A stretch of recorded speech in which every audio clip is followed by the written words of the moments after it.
আজ ২৬শে মার্চ, বাংলাদেশের মহান স্বাধীনতা ও জাতীয় দিবস, যা আমাদের জাতীয় জীবনের জন্য এক গৌরবময় এবং ঐতিহাসিক দিন। স্বাধীনতা দিবস নিয়েই আমাদের কথার আজকের আয়োজন। সবাইকে আমন্ত্রণ জানাচ্ছি এটি নিউজের নিয়মিত আয়োজন আমাদের কথার আজকের পর্বে। আপনাদের সঙ্গে আছি আমি সম্রাট আনোয়ার। এবার শুনবো সাধারণ মানুষের ভাবনা। স্বাধীনতা মানে হলো আমি নিশ্চিন্তে চলাফেরা করতে পারবো, আমার কোনো ভয় থাকবে না, আমি স্বাধীনভাবে চলাফেরা করতে পারবো। আমি যে কলেজে যাই আমার মা যেন নিশ্চিন্ত থাকে, যাতে আমার কোনো ক্ষতি না হয়। স্বাধীনতা অর্জন করা যতটুকু সহজ, সেটাকে টিকিয়ে রাখা এটা অত্যন্ত কঠিন।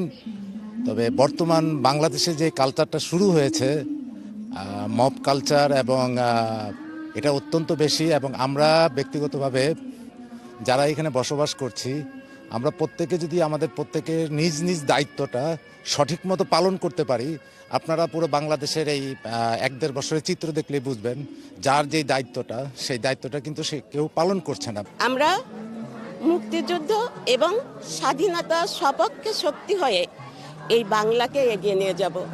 আমরা বংশ পরম্পরায় আমাদের এই স্বকীয়তা, আমাদের এই গণতন্ত্রকে সমুন্নত রাখব। স্বাধীন হওয়ার পর আমরা আমাদের দেশের কৃষক, শ্রমিক, মেহনতি মানুষের জন্য আমাদের যে কাজ করার কথা ছিল সেটা থেকে আমরা একটু বিচ্যুত হয়েছি, এবং আমাদের তাদের ব্যক্তিগত স্বার্থ নেওয়ার সমস্যা আমরা কিছু বেশিরভাগই করছি। তবে দেশে কিছু হয়নি তা না, অনেক কিছু হয়েছে, অনেক কিছু বাকিও আছে। আমাদের যে প্রত্যাশা ছিল সে প্রত্যাশা হয়নি। আমরা বাংলাদেশে চাই নিরাপত্তা, সকল মানুষ নিরাপত্তা পাবে, সন্ত্রাস, দখল, চাঁদাবাজ থাকবে না, ঘুষ দুর্নীতি থাকবে না, মাদক থাকবে না, এবং বিশেষ করে বাজার দর নিয়ন্ত্রণ হবে, সিন্ডিকেট থাকবে না। সে যে দলেরই হোক, যত বড় হোক। যে ধরনের রিক্সাওয়ালা, তার কাছে হচ্ছে তার যে রুটি রুজি, বা সে স্বাধীনভাবে কাজ করতে পারবে। আমরা যারা নারী, আমরা চাই আমি ধরেন আমাকে কেউ কোনো হ্যারাসমেন্ট করবে না, বা আমি যেই বাইরে বের হতে চাই, কাজ করতে চাই, সেই স্বাধীনতাটা আমাকে দিতে হবে। সো এই স্ট্রাগলটা তো আসলে এখন আমরা করছি। আমরা স্বাধীনতার এত বছরেও আমরা নারী স্বাধীনতা নিয়ে কথা বলছি। সো আমরা গত ১.৫ বছরই দেখছি যে আমাদের স্বাধীনতার জায়গাটা, আমরা যেটা মনে করেছিলাম যে আমরা অনেক স্বাধীন হয়েছি, বাট গত ১.৫ বছর আমরা দেখছি যে সেই পরিসরটা আসলে অনেক কম। আমাদের মুক্তিযোদ্ধা যারা আছে তারা আসলে যথাযথ সম্মান পাচ্ছে না।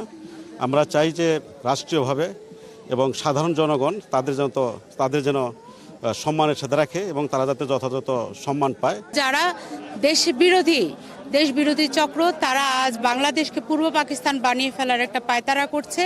আমরা চাইবো বাংলাদেশের জনগণ ঐক্যবদ্ধ হবে এবং একসাথে তাদেরকে প্রতিহত করার চেষ্টা করবে। দেশ এগিয়ে যাচ্ছে, জাতি এগিয়ে যাচ্ছে, আগামী খুব সুন্দর। আমরা চলে যাব, তারপরে আপনারা আছেন, আগামী খুব সুন্দর, বাংলাদেশ জিতবে। মুক্তিযুদ্ধের যে চেতনা সেটা সমুন্নত থাকুক, নতুন প্রজন্ম সঠিক ইতিহাস জানুক, মুক্তিযুদ্ধের প্রতি সকলের সম্মান অটুট থাকুক, এটাই প্রত্যাশা। আমাদের কথা অনুষ্ঠানে ব্রাহ্মণবাড়িয়া থেকে আপনাদের সবাইকে স্বাগত জানাচ্ছি। আমি পীযূষ কান্তি আচার্য। আজ মহান স্বাধীনতা ও জাতীয় দিবস, এ বিষয়ে শুনবো ব্রাহ্মণবাড়িয়াবাসীর কথা।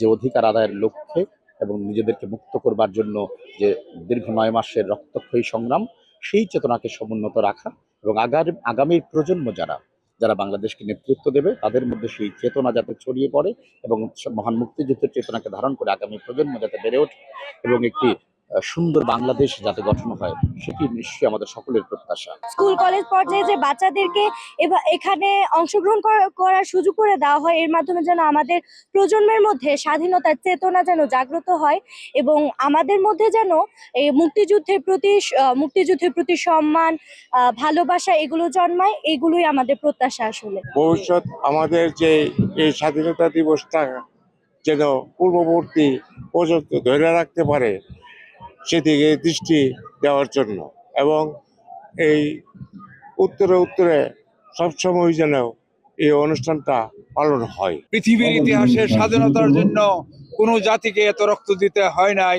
কাজে আমি মুক্তিযোদ্ধা হিসাবে আমার প্রত্যাশা আমাদের এই সার্বভৌম স্বাধীন বাংলাদেশ যাতে দীর্ঘস্থায়ী হয় এবং চিরজীবী হয়।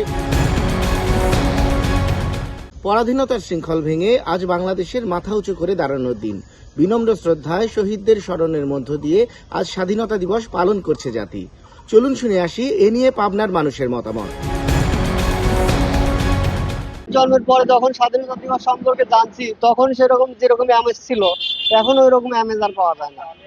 এখন মানুষজন ওই প্রজন্মের এখন ওইটা সম্পর্কে কোনো ধারণাই রাখে না ওইরকম ভাবে। এখন যেরকম দেখতেছি সেটা মনেই করে না, আগে কিভাবে স্বাধীন হয়েছে, কিভাবে করেছি, আমরা কষ্ট করেছি। 1 কেজি আটা 7 জন 8 জন লোক ডাল নিয়ে গাইচি খাওয়া লাগিছে, যেরকম ফিলিস্তিনিরা খাচ্ছে বাচ্চারা, ওইরকম আমাদের করা লাগছে। মুক্তিযোদ্ধাদের প্রতি সম্মান আমাদের অবশ্যই দেওয়া উচিত। দেশের স্বাধীনতার জন্য যে কাজগুলো করা সেগুলো তারা করেছিল, কিন্তু স্বাধীনতার পর থেকে যেগুলো আমাদের সাধারণ মানুষের পাওয়ার দরকার সেগুলো তো আসলে আমরা পাচ্ছি না। যা স্বাধীনতা করলো এখন তারা বৃদ্ধা হয়ে গেছে, তাদের কোনো মূল্যায়ন, অনেক মূল্যায়ন করে, অনেকে ভাতাও দেওয়া হয়। দর্শক, এই ছিল আমাদের কথার আজকের আয়োজন। বিদায় নিচ্ছি আজকের মতন। দেখা হবে আগামী কোনো পর্বে নতুন কোনো জায়গায় নতুন কোনো বিষয় নিয়ে। ততক্ষণ পর্যন্ত সবাই ভালো থাকুন, সুস্থ থাকুন, থাকুন 18 নিউজের সঙ্গে।